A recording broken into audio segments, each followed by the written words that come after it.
The PR starter pack and pitching, and it has just taught me to walk with confidence. I know it's probably a very rambling, meandering answer, but I hope that the passion comes through for you guys listening, is that I can speak so much more confidently about who I am, and even like the rises and the falls of running a small business. I would never have dreamt this big if I hadn't learned these skills. Talking about 5X, talking about being on the morning news. Who am I sometimes? But I'm going to do it. It's going to happen. I know it can happen is the most important thing. I'm so excited for today's guest. She is an OG member of our PR Starter Pack community. She founded her company during COVID with no experience, and she has turned this passion project into an impactful business that saves lives by fighting hunger and also working with local organizations and doing something that she loves. Kim's story is one of resilience, is one of seeing possibilities, and one of using PR and messaging to lay the foundation for all the other aspects of her business. Now with PR, she has been able to not only get onto 12, 13, 14 huge nationally known media outlets, including TV, podcasts, and interviews, but she's been also able to expand her footprint because a part of her business is also about giving back. So if you're looking to expand your reach, if you're looking to make a bigger impact, and you're wondering how you can get your message out there, this episode is for you. Now let's dive into it.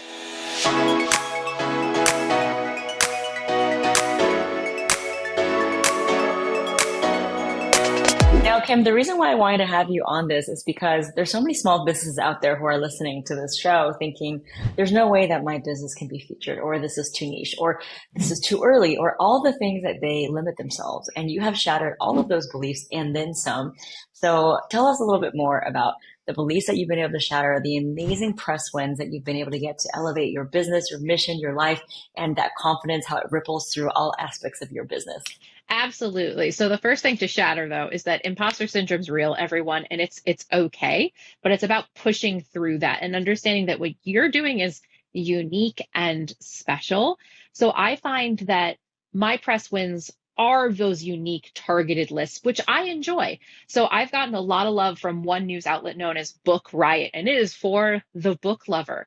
And I have pitched to them and actually been on a repeat on their website without even my knowledge, meaning I didn't have to re-pitch to be on there. I'm still going to do that for this holiday season, but I've gotten a lot of love from them. And that's right where my bookish people are. So beyond the wins from Book Riot, which is very book focused, I've also had some national wins as well on the New York Post, Women's Day, Real Homes, and Fox News. And my Fox News, I was on a list for the best food gifts for every kind of eater. And that was maybe less than 6 months from when Gloria and I first started to work together. I mean, that's Fox News. And I'm a small business. I'm a person of one based in Buffalo, New York. And there I was on the list. I also was in an article in the Associated Press last year as a small business talking about how to deal with holiday shoppers. This was during the pandemic. So a little less about my box, but I got to leverage my expertise as a small business owner.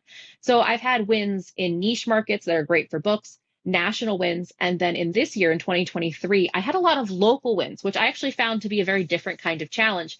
The media and support I got was from launching the Read It and Eat book fair and market. So I took my culinary adventure of books and food and made it a one-day celebration on Independent Bookstore Day, featuring 30 other small businesses, some from the food side, some from the books side, and other small artisans.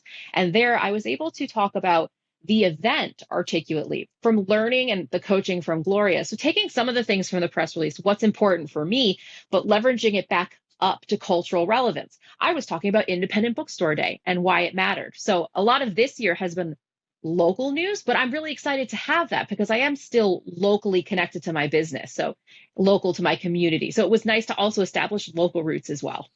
Now, what I love about what you've been able to accomplish with PR is you've been able to turn your marketing and sales pitch into a relevant one, which is, let's be honest, what's relevant if it's not news, right? Journalists are not looking for you to be selling to them. They want to know, why is it relevant for them? So relevance is a key part of the CPR method. You've been able to master it. Can you tell us how you've been able to find that relevance, which makes your pitch get noticed and opened by journalists? I think finding relevance, I use things like Google Alerts, not only for my own business, but also for those trending keywords, again, that might be specific to what my box is. But if you have a swimsuit business, maybe you want to set on a Google Alert to see what a trending swimsuit buzzword might be. So mine are book boxes, blind date with a book, which is a very specific type of book world, excuse me. And then I'm also looking for, there's a couple different outlets that I'm checking on every day, but you can go to TikTok. What is the trending TikTok hashtags right now? Now, some of them might not be relevant to me, like all the dance trends. I won't pretend that those are for me, but it's really important to lift your head up. I think was one of the phrases we were talking about earlier, Gloria, is that sometimes you can live in a bubble, and going back up and looking at what is on the news, what's trending on social media. And that could be Instagram, that could be TikTok, whoever your audience is, or Snapchat, or also just setting up basic Google alerts. If you invest the time to build routines to just pulse, check what's going on in the world, some kind of golden opportunity is going to pop out at you. Maybe even look at it's September where we're recording this. What movies are coming out between now and the end of the year?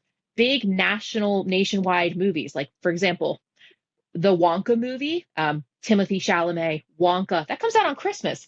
Is there something Kim can do with her box that ties to candy and chocolate? I don't know, but like now the gears are moving, but that's a huge movie. So those are just a couple different ways that I'm looking for relevancy, but it's partially being hungry and being curious. Well, like, what else is out there? What is the world talking about? That's amazing. Okay, so other than relevance, what are the keys to look for if someone is pitching and they want to get their pitch opened by journalists? I think the biggest one, instead of a list of many things, the big one is the follow up and the follow through. Because there are definitely times where I have talked to a writer, especially freelance writers. Freelance writers are not always tied down to different outlets, but they're pitching different things to different outlets all the time. And I have had people come back to me and say, hey, I'm not talking about this right now, but I will be talking about this in 2 months. And this is specific, I'd say also anecdotally from my boxes, is that I might start pitching for Mother's Day. Maybe I don't fit what the Mother's Day article is going to be about, but there's Father's Day. There's, I think somewhere out there's probably an official Grandma and Grandpa Day. And then there's the holidays. So sometimes, and not sometimes, it's always going to be about follow through. And I have found that sometimes writers still use Twitter, which I guess now is called X. That's going to take some rewiring in my brain. But I also have some writers that respond in Instagram DMs. So it might not just be a follow up on that email, but it might be going the next step. Find out where they're active. Is it Instagram? Is it X? Is it TikTok, which I have never had success with a journalist on TikTok, but hey, if you have, please let me know your secrets. Even new avenues like Threads. I'm still not, the deal is out on what Threads is going to be, but I do have, at least in the book space, book people took to Threads, authors, journalists. So sometimes it's really about finding the right timing and the right avenue for communication. And you're only going to find that if you put in the effort to follow up and follow through.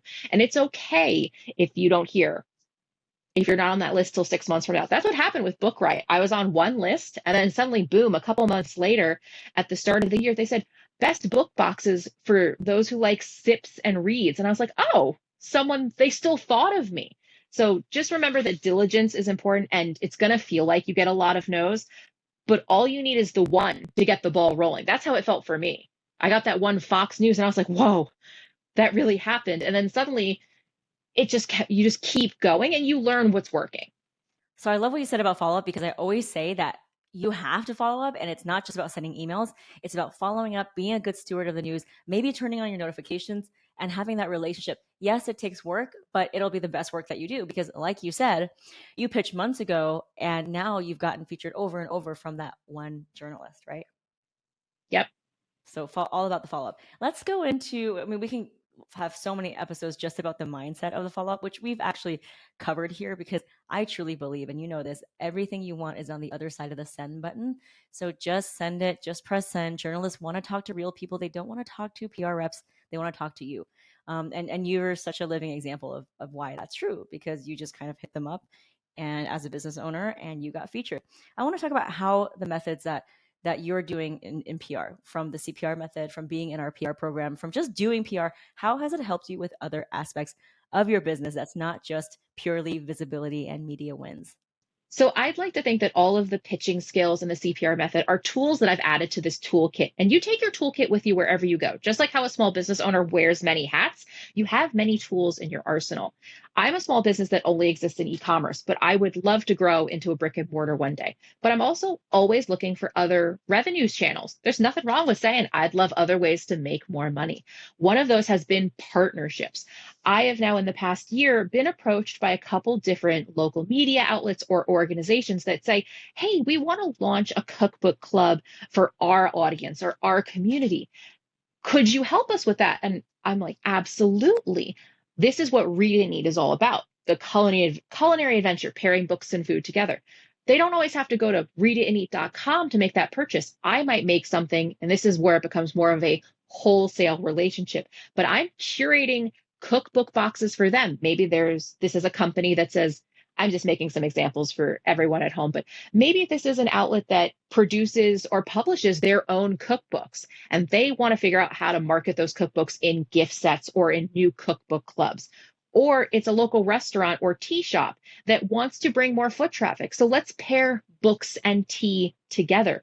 Building up partnerships with other small businesses is just another way for Read It and Eat to soar and get its name out. It's partially how I think the Read It and Eat book fair and market was such a success was I was able to articulate what my business mission was, but also why was it relevant to Buffalo, New York?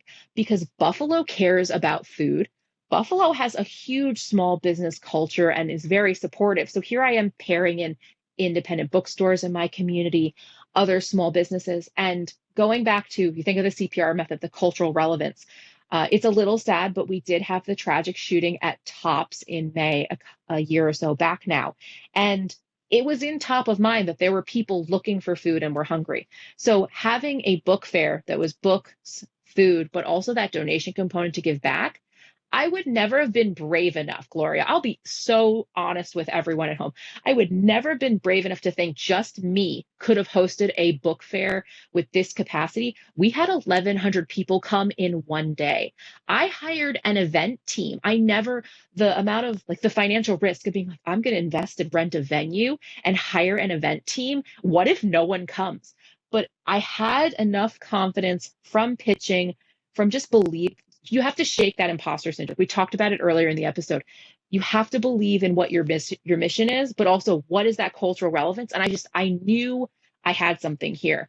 And 1,100 people for a first time fair I'm proud, but even the event team I hired, they were like, usually you pay us. You made so much on your ticket sales that we owe you a check. You turned a profit for your first ever fair. That was not my expectation, Gloria. I was like, oh, if I can get like half my money back, that'd be great.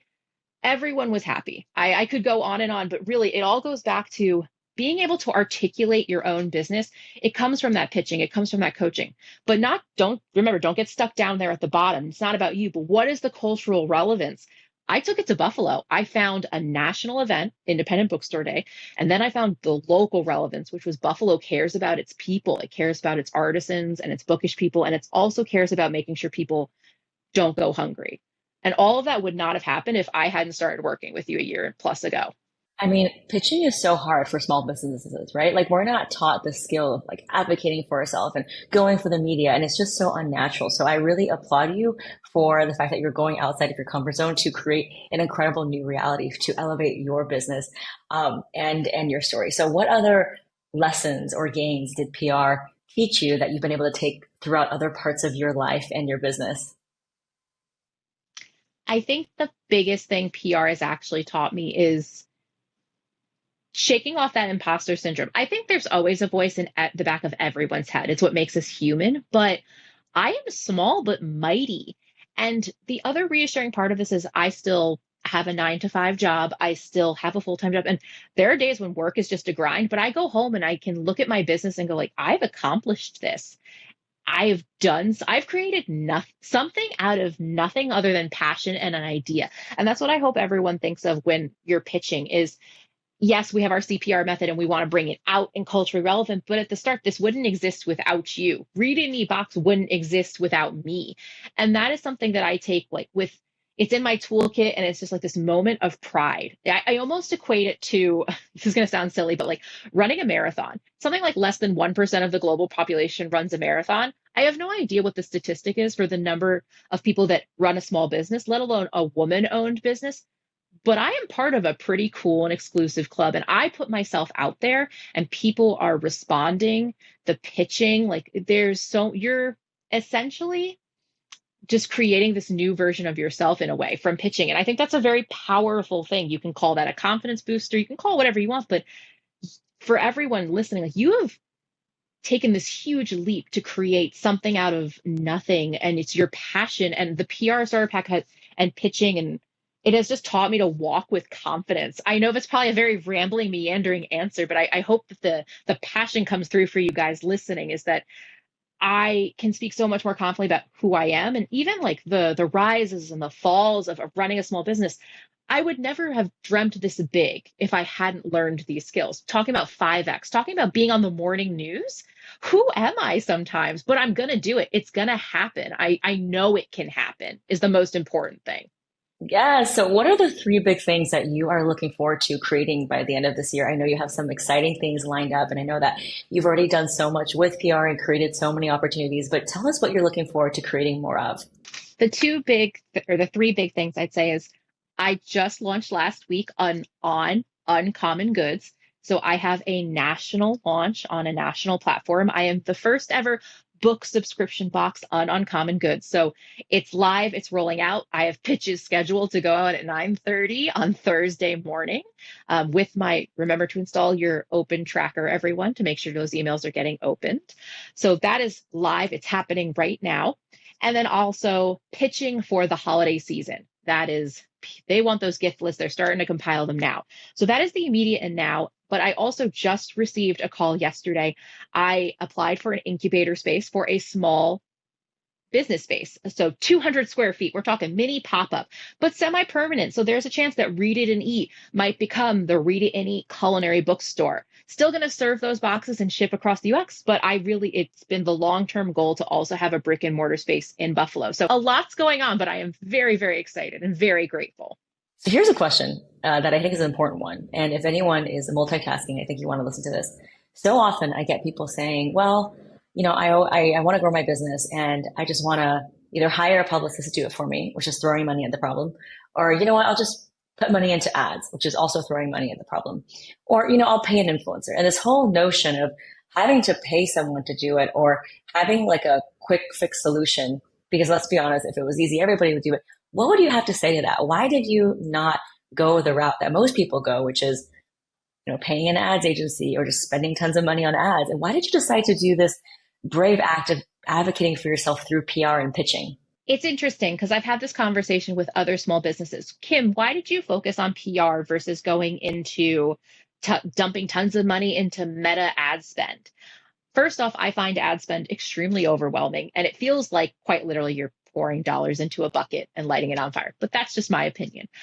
To me, PR is not only awareness, but it's that relevancy story. It also involves a lot of benefits of that SEO and back and tracking and driving traffic to your own website. And the way I think about it is Buffalo, New York is not the largest city in the whole world. So if I can get out there and get onto these outlets, not only am I spreading awareness, but there's more eyeballs. Maybe there's somebody who's out in Boise who is also passionate about books and food. And in a way, I view it like creating community. And I hope that that's what other people can also think of PR. And it's also a skill that, like we mentioned earlier, it's public relations. A lot of being a small business owner is relationship building, whether it's partners, whether it's wholesale, whether it's maybe I'm going to have a brick and mortar. But that relationship part, I don't want that to get lost. I think people might have the misconception it becomes very transactional.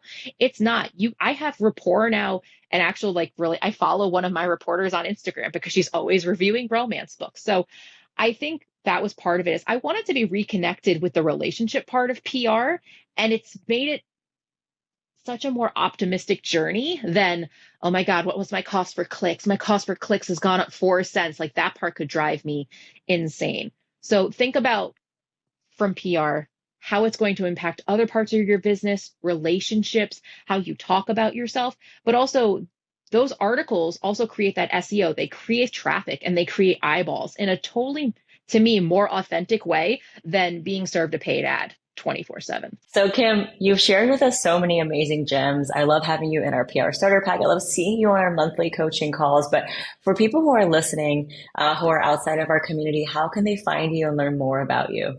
Yes, if you are looking for your next culinary adventure and love books and food, you can find us at readitandeatbox.com and across all social media, Instagram, X, formerly known as Twitter, Facebook at Read It and Eat Box, and on TikTok, we're Read It and Eat. Uh, Feel free if you guys want to drop me a note in my DMs. I'm still managing it all myself, so I'm great to see you. Or you can fill out the contact form on my website. But I would love to connect with you, big or small, and think of us for the holidays. Thank you so much. I am so proud of your journey. I remember when you joined our program in our community about 2 years ago and all the amazing accomplishments you've gained since then, how you've been not only elevating yourself and your story, but helping other people in our community pitch and get featured and use all of these things that you've learned so that they can get to where they want to go much quicker. Thank you for being a light and for helping us and everyone realize that it is possible as a small business to pitch. It is absolutely possible to be on all the big publications as a small business without PR. It is absolutely possible to gain that confidence and know that your story deserves to be seen, heard, and valued by more people. Thank you so much, Kim.